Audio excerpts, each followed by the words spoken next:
Hello अस्सलाम वालेकुम guys, this मी दानिश खान और आज हम पढ़ रहे हैं फियर ऑफ लीनियर इक्वेशंस। इसमें हमने पहली एक्सरसाइज के कुछ क्वेश्चंस पढ़े थे, दूसरी एक्सरसाइज के कुछ क्वेश्चंस पढ़े थे और पहली एक्सरसाइज हमने कंप्लीट की थी। ठीक है, कल हमने क्या पढ़ा था? कल हम पढ़ रहे थे इनकॉन्स्टेंट लाइनर्स, कांस्टेंट लाइनर्स। वो लाइनर्स जब पैरेलल होते हैं कितने वैल्यूज आ सकते हैं एक्स और वाई के, जब कोइंसिडेंट होते हैं कितने वैल्यूज हो सकते हैं एक्स और वाई के, जब इंटरसेक्ट एट वन पॉइंट करते हैं कितने वैल्यूज हो सकते हैं, है ना। और मैंने ये भी बताया है कि जब कोइंसिडेंट लाइन्स होते हैं उनको मैं क्या बोल सकता हूँ, उनको मैं कांस्टेंट या इनकांस्टेंट बोलता हूँ। जो भी इनकी इसके बारे में इंफॉर्मेशन है या मैथमेटिकली मैं कैसे डिफाइन करूँ कि कांस्टेंट लाइन किसको बोलूँगा, मैं मैथमेटिकली मैं कैसे डिफाइन करूँ पैरेलल लाइन क्या है, मैथमेटिकली कैसे किस इक्वेशन से मैं डिफाइन करूँ या किस इक्वेशन से मैं दिखाऊं कि ये लाइन इनकांस्टेंट है या कांस्टेंट है, या ये लाइन कोइंसिडेंट है, या ये लाइन पैरेलल है, या ये line intersecting at one point है। ग्राफिकली भी मैंने बताया और मैथमेटिकली भी मैंने बताया। ठीक, और मैंने ये बात भी बताई थी, जब भी हम ग्राफिकली कोई भी वैल्यू निकालते हैं हम क्या करते हैं, जहां पर दो लाइन इंटरसेक्ट कर रही है वहां पर हम क्या कर रहे हैं, वो समझते हैं कि वहां पर उसका एक्स और वाई का वैल्यू हो सकता है ना। अगर हम आज देखेंगे क्वेश्चन नंबर, कौन सा क्वेश्चन नंबर आज का करना है, क्वेश्चन नंबर चौथा करना है आज, है ना। क्वेश्चन नंबर 4 करना है, हमें देखना है इनमें से कि वैल्यू किस किस का निकलेगा। मुझे ये बताइए कि एक्स और वाई का वैल्यू हम कब निकालते हैं, जब इंटरसेक्टिंग एट वन पॉइंट हो, है ना। अगर कोइंसिडेंट लाइन्स हो वहां पर बहुत सारे एक्स और वाई की वैल्यूज होंगे जो मैं नहीं निकाल सकता हूं। वैल्यूज तो हैं लेकिन निकाल नहीं सकता हूं। दूसरा तो वो है जो पैरेलल है, वहां तो पॉइंट से नहीं एग्जिस्ट हो रहे हैं, तो वैल्यू क्या निकालूंगा मैं। बात आई समझ में? इसका मतलब है हमें यहाँ पर देखना है कि वैल्यूज कहां पर लाई हो रहे हैं और जहां पर वैल्यूज लाई हो रहे हैं वो हमें निकालने हैं बाय ग्राफ यानी ग्राफिकली निकालने हैं। ठीक, चलो बताइए मुझे पहला पार्ट क्या है इसका। x plus y is equal to 5. x plus y is equal to 5. 2x plus 2y is equal to 10. 2x plus 2y is equal to 10. चलो a1 में लिख लेता हूँ 1, कोएफिशिएंट ऑफ x क्या है 1, a2 क्या है 2, b1 क्या है 1, b2 क्या है 2, c1 क्या है 5, c2 क्या है 10. बात आई समझ में? चलो a1 divide by a2, a1 divide bye ये तो 1/2, b1 डिवाइड बाय b2 ये भी 1/2, c1 डिवाइड बाय c2 ये 5/10, ये 5 यानी वो भी हो गया 1/2। इसका मतलब ये सब रेशियो सेम है। मैं ऐसे लिखूंगा a1 divide by a2 is equal to b1 divide by b2 is equal to c1 divide by, इसका मतलब है दो लाइंस क्या कोइंसिडेंट है, क्या है। मुझे कितने वैल्यूज लिखने हैं, इनफिनाइट वैल्यू। मैं लूंगा हियर क्या लूंगा, लाइनस और coincident so infinite solutions are available। क्या मैं यहाँ पे x और y का वैल्यू निकाल सकता हूँ? ठीक, बात आई समझ में? कोई कंफ्यूजन नहीं है ना? चलो उठाओ। अब कौन कौन से पार्ट्स आपको करने आएंगे, लेकिन जहां पर वैल्यू निकल रहा है पता है कैसे निकालना है वैल्यू। जैसे हमने कल निकाला था by make the use of graph, by make the use of value कहां निकलेगा, जहां a1 और a1 divide by a2 is not equal to b1 divide by b2। अगर ये दोनों इक्वल ना हो तो इंटरसेक्टिंग एट वन पॉइंट हो रहे हैं तो वैल्यू निकालना है। वहां पे कैसे निकालना है वो ग्राफिकली मैंने आपको कल बताया है, जहां पर दो लाइन्स इंटरसेक्ट कर रहे हैं, जहां पर दो लाइन्स इंटरसेक्ट कर रहे हैं, है ना।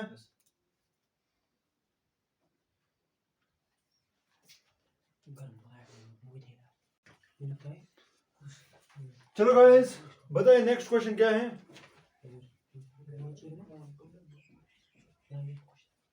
बताइए नेक्स्ट क्वेश्चन क्या है, क्वेश्चन बताइए। perimeter of rectangle. half of the perimeter of rectangle है Garden whose length is 4 meter more than its width is 36 meter. Find चलो the पहले ये लिख लेते हैं dimensions of the garden. चलो let length be x let length be X. breadth क्या हो सकती है y breadth क्या हो सकती है अब देख लेते हैं कि कंडीशन क्या बोल रही है ना मैं कंडीशन फर्स्ट लिखूंगा क्या है कंडीशन फर्स्ट क्या बोल रहे हैं half of the Perimeter of rectangle garden whose length is 4 meter more than its width is 36 meter. Find the dimensions. of the देखो half of perimeter half of perimeter. Perimeter का half है अगर मैं perimeter देखूं perimeter of rectangle perimeter होता है 2 times length plus breadth लेकिन जब हाफ ही बोल रहा है हाफ का मतलब है हाफ ऑफ पेरीमीटर है सेमी पेरीमीटर वो सीधा होगा लेंथ प्लस ब्रेडथ बात आई समझ में हाफ कितना है इसका मतलब कितना दिया गया है 4 more than. x plus y half of perimeter last पर देखो क्या बोल रहा है ये आपको क्वेश्चन बोलना भी नहीं आता Whose length is 4 meter more than its width is 36 meter. इसका मतलब है 36 मीटर है 36 मीटर है यहाँ तक आपको समझ आया देखो कंडीशन सेकंड क्या बोल रहा है कंडीशन सेकंड जरा जरा 2 पॉइंट Sir, पहले से हाँ half the perimeter of rectangular garden हाँ whose length is 4 meter more than its width is 36 meter. चलो ये दूसरा है इसका देखो क्या बोल रहा है एक गार्डन है लेंथ और ब्रेडथ पता नहीं है पहली कंडीशन ये है कि उसका हाफ पेरीमीटर फुल पेरीमीटर तो ये होगा 2 times length plus breadth half perimeter length plus breadth है ना वो कितना है 36 दूसरी कंडीशन ये बता रहा है कि जो इसकी लेंथ है वो ब्रेडथ से 4 ज्यादा है 4 ज्यादा बात आई समझ में चलो ये दो इक्वेशंस बन गई ये x minus y is equal to 4 x minus y is equal to 4 चलो इसको सेकंड रख लेते हैं ये फर्स्ट है यहाँ पे चलो मैं ग्राफ बना लेता हूँ फिर से याद आए ग्राफ कैसे बनाते थे ये 0 चलो यहाँ पे रख लेता हूँ मैं ये इसका x y है ना Yes, sir. चलो अगर मैं x रखूंगा 0. यहाँ पे 0 y क्या आएगा 36 है ना y 0 x 36 ठीक चलो इसमें x y x को 0 रखूंगा y आएगा -4 0 -4 वो क्या आएगा 4 का 0 वही आएगा ना Yes, sir. मतलब इसको 0 रखेंगे x 4 आएगा चलो यहाँ पे ले लेते हैं 0 4 16 4 सॉरी 8, 8 12, 12 16 24 20 4 एंड सो ऑन है ना चलो यहाँ पर भी 0 4 8 12 16 24 20, 20 24 28 32 36 40 यहाँ पर भी 40, 40. 40.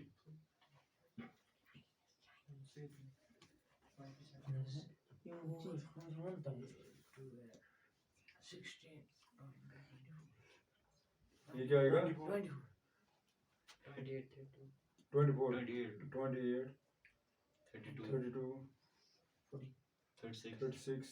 36 40 और यहाँ पर ये ऐसे आएगा 4 8 12 एंड सो है ना चलो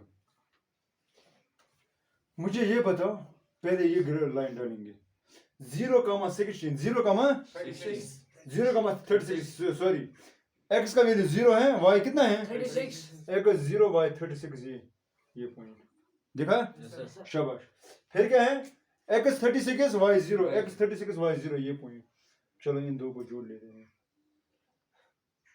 जोड़ लिया ठीक चलो सेकंड 0 का -4 0 का माइनस मुझे लगता है ये आएगा 0 का -4 ये और फिर 4 का 0 ये आएगा चलो इन दो को जोड़ लेते हैं जब मैं ये देखूंगा ये अप्रोक्सीमेट आएगा कितना ये आएगा 20 और 16 20 over कितना आएगा 20 20 16. लेंथ मैंने x लिया है Yes.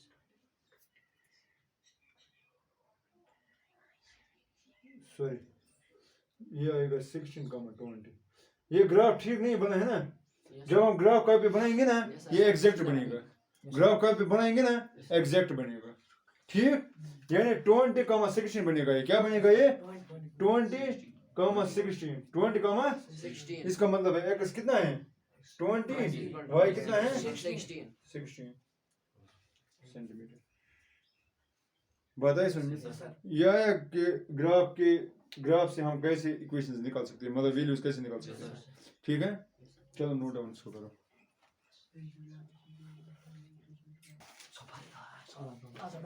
हाँ चलो guys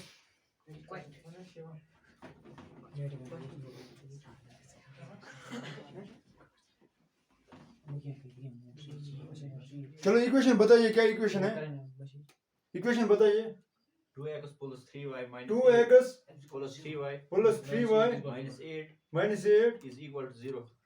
is equal to 0 2x minus 3y is equal to 8 है ना मैंने एक और इक्वेशन बतानी है मैंने 3 इक्वेशन बतानी है पहली इक्वेशन ऐसी बतानी है जो इसके साथ कोइंसाइड कर रहा हो यानी कोइंसिडेंट लाइन बनी बात आई समझ में Sir. दूसरी इक्वेशन ऐसे बनानी हो Parallel. कि दो लाइन्स पैरेलल हो तीसरी इक्वेशन ऐसे बनानी हो Intersect. कि दो लाइन्स इंटरसेक्ट कर रही देखो पहले मैं कोइंसिडेंट की बात छोड़ देखो कोइंसिडेंट होने के लिए मुझे A1 A2 B1 B2 C1 C2 same होनी चाहिए है ना क्या करूंगा मैं इसको देखो इसको मैं 2 से मल्टीप्लाई करूंगा इसको मैं 2 से इक्वेशन को मैं 2 से मल्टीप्लाई करूंगा 2 2 are 4. Multiply One. नहीं मैं ऐसे लिखूंगा for coincident for Coins. Coincident Multiply. Coincident for अगर कोइंसिडेंट बनाना हो तो दोनों तरफ मल्टीप्लाई करो जो 1 करो 2 करो 3 करो 4 करो जितने भी आपको मर्जी है ना चलो 2 कहते हैं 4x एक मिनट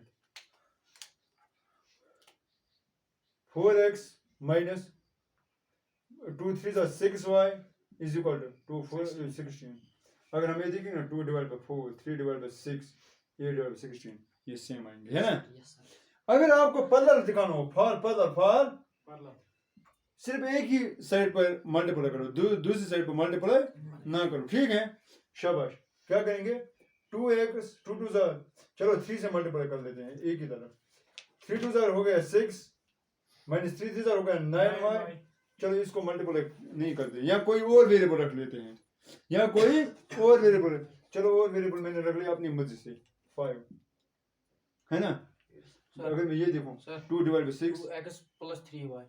प्लस 3y अगर ये प्लस है ये भी प्लस है चलो ये भी प्लस है सब प्लस है ठीक कोई कंफ्यूजन नहीं शाबाश 6x minus 9y is equal to 5 अगर मैं यहाँ पे चेक करूँगा 4 डिवाइड बाय 6 y आएगा 1 by 3 6 डिवाइड बाय 9 y आएगा 1 by 3 क्या 16 डिवाइड बाय 5 1 by 3 आएगा नो ये सेम नहीं होंगे ये कोइंसिडेंट है अगर for intersecting at one point तीनों चेंज करने हैं अपनी मर्जी से इक्वेशन बनाऊंगा मैं 4x इसको 2 से मल्टीप्लाई किया चलो इसको 3 से मल्टीप्लाई कर 9y इज इक्वल टू चलो इसको 10 से मल्टीप्लाई करते हैं 80 अगर मैं ये देखो 1 डिवाइड बाय 2 4 डिवाइड 1 by 2 आएगा ये आएगा 1 by 3 ये आएगा क्या ये आएगा 1 डिवाइड बाय 10 जो सेम नहीं होंगे तीनों सेम नहीं है तो इंटरसेक्टिंग पॉइंट्स है ना बताइए समझ ये खुद इक्वेशन बना रहे अपनी मर्जी से कोई कंफ्यूजन नहीं है ना ठीक है चलो देखो हमें दो इक्वेशंस दी गई हैं क्या है दो इक्वेशंस क्या है x minus y x minus y minus y plus 1 plus 1 is equal to 0. is equal to 0 3x 3x plus 2x plus 2x 2y 2y minus 12 minus 12 is equal to 0. चलो ये x minus y is equal to 1. ये 3x plus 2y is equal to 12.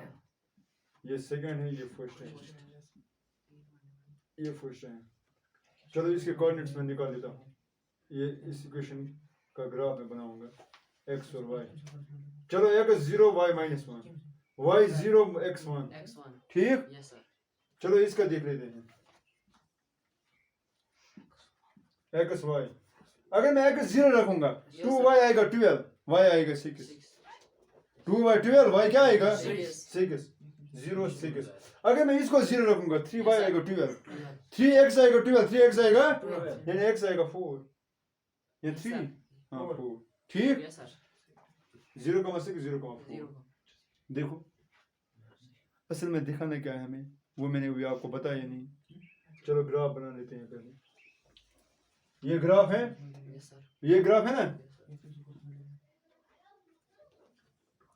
ये 0, चलो 0 यहाँ पे है, चलो 1 है, चलो 2 है, चलो 3 है एंड सो ऑन. ये 1, ये 2, ये 3 एंड सो ऑन है ना. चलो यहाँ पे 1 2 3 4 5 6 7, 1 2 3 4 5 6 7. चलो इतना ही रख लेता हूँ. ये माइनस x है, ये माइनस y है, ये प्लस y है, ये प्लस x है. 1 2 3 4 5 6 7. चलो पहले इसका ग्राफ डालूंगा मैं. 0,-1, 0,-1 ये हो गया. 1,0 वो ये है, इसका मतलब ये आएगा. ठीक. शाबाश. ये क्या आएगा x, 0 x, है ना 0,6, 0, वो ये है 0,6. 4,0 वो ये है ना.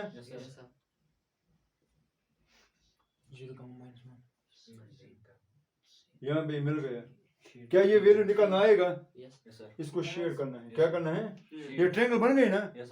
इस ट्रायंगल का ये कोऑर्डिनेट पता है? हाँ क्या 4,0. ये क्या है 1,0. ये तो आपको देखना है ये क्या होगा, क्योंकि ये जब ग्राफ का पेपर देखेंगे वो खुद ब खुद इसका कोऑर्डिनेट नजर आएगा. तो तीनों कोऑर्डिनेट्स मिल गए, ये हमें दिखाना था. बात आई समझ में? चलो आज के लिए इतना ही है. कल हम पढ़ेंगे कि मैथमेटिकली हम इक्वेशंस को सॉल्व कैसे कर लेते हैं. यहाँ तक हमने पढ़ा ग्राफिकली कैसे करते हैं. कल हम पढ़ेंगे मैथमेटिकली कैसे करते हैं. मैथमेटिकली करने के लिए हमें 3 मेथड्स पढ़ने हैं. सबस्टिट्यूशन मेथड, एलिमिनेशन मेथड और क्रॉस मल्टीप्लिकेशन. ठीक है. चलो आज के लिए इतना ही है. दीजिए इजाजत. अल्लाह हाफिज. Thank you.